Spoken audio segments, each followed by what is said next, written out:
Tariff, sir. That depends. Who's asking? Oh, sure. Sir, I'm Alexander Hamilton. I'm at your service, sir.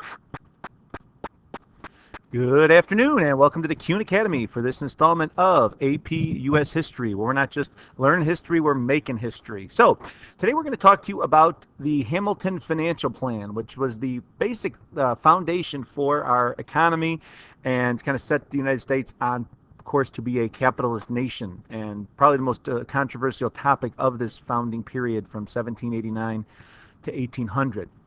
All right, now at the start of the country, as Washington takes the oath of office, there's really five main problems facing our country.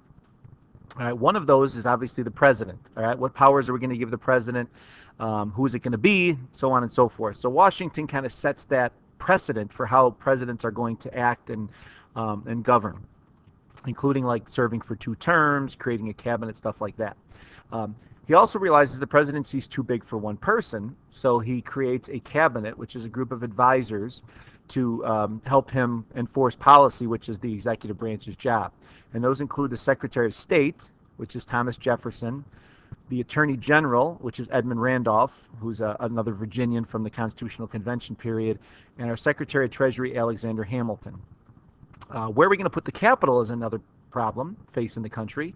So the debate is between whether or not we're going to put it in New York City, where it currently is, or on the shores of the Potomac River and create a city from scratch, kind of in the European model, like a Britain or like a London or a Paris or something like that.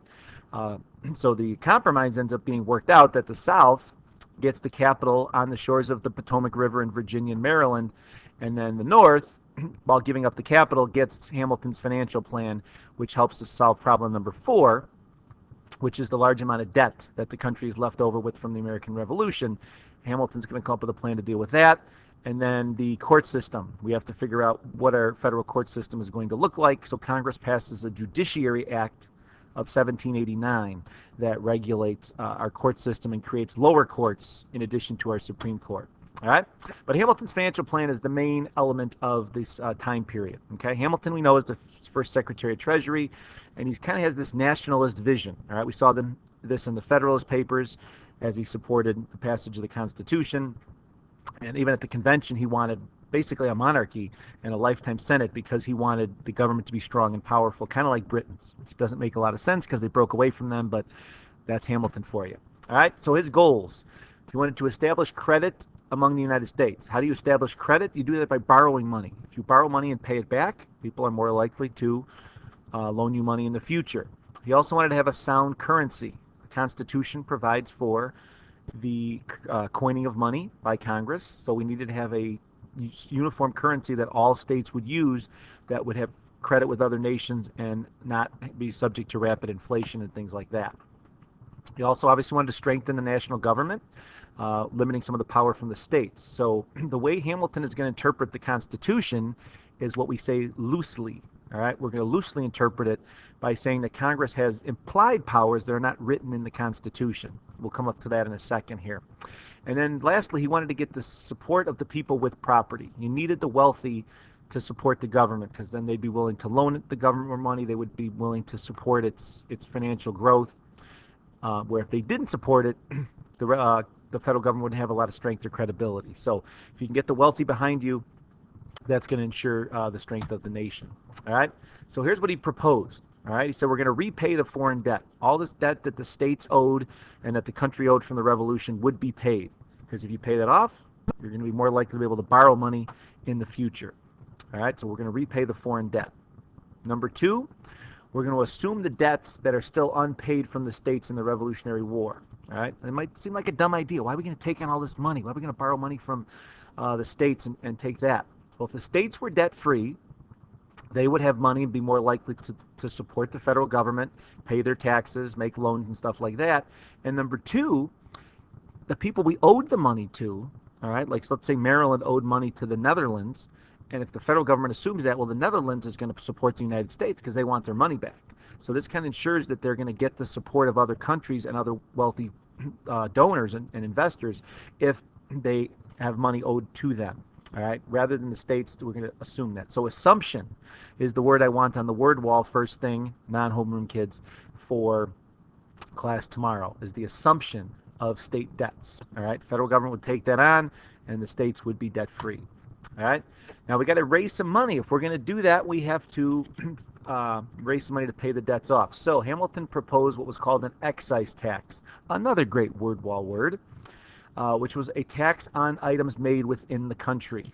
All right, so we're going to raise that money by charging a tax on liquor and jewelry and other items. And we're also going to impose tariffs, a third good word, which is a tax on imports. So excise, tax on goods made in the country that are sold in the country. Remember, we can't tax exports.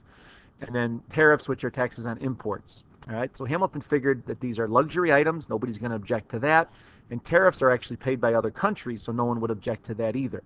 However, what ensues is a whiskey rebellion in Pennsylvania in 1794, where whiskey farmers protest this tax on whiskey, and Washington has to personally lead 12,000 troops out into the Pennsylvania countryside to put down the rebellion. And the reason these farmers are upset is not so much the tax on them, because they're not paying it, it's their consumers, but they're grain farmers. And in western Pennsylvania, there's not a lot of people out there. So the only thing they can do with their grain before the bread would spoil or go rotten is let it distill and turn it into alcohol. And then by the time they bring the alcohol from western Pennsylvania back to Philadelphia, where all the people are, you could still make a profit off of it. So they felt this was hurting their livelihood. But Washington leads the troops and puts down the rebellion, and it kind of goes away. Unlike Shays' Rebellion, which led to the Constitution, and the Stamp Act Revolt, which led to the Declaration of Independence. All right. Now, this tariff that Hamilton proposes is called a protective tariff. Keyword is protective. What we're going to do is we are going to tax foreign goods that are made by the other countries that are the same as goods made in this country. So what the tariff does is it makes that foreign imported good from England or France cost more money. All right, so let's say England is going to make shoes and sell them in the States for $1 a pair. If we charge a 10% tariff on that, those shoes would cost $1.10. And a New England shoemaker, I know I like shoemakers apparently, might make his shoes for 85 cents or 90 cents a pair. Well, his will still cost 90 cents, but the English shoes will cost $1.10. So that is protecting American business. That's going to be a main issue that almost brings us to Civil War about 40 years later. But for now, Hamilton's using that as a way to encourage people to buy American, as well as make foreign goods cost more money. All right. Trump is kind of proposing something similar with the larger tax. He's talking like 30% coming from China to protect American businesses. All right. And finally, Hamilton is going to create a national bank that will be in charge of coordinating all the public and private financial activities in the country. Okay. Now, this is going to be a source of contention between him and Jefferson, because Jefferson is more of a strict constructionist of the Constitution. He thinks we should read the Constitution word for word. The Constitution says nothing about a bank, therefore Congress can't create one. Hamilton says it's an implied power of Congress.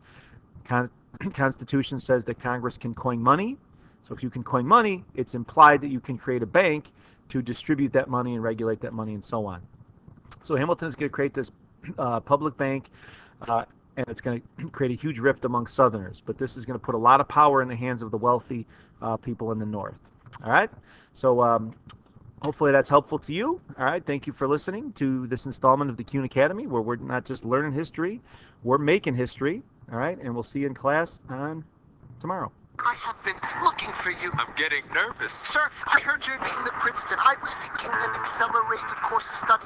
When I got sort of out of sorts with a buddy of yours, I may have punched him. It's a blur. Sir, he handles the financials. Punch the purser. Yes, I wanted to do what you did, graduate and to join the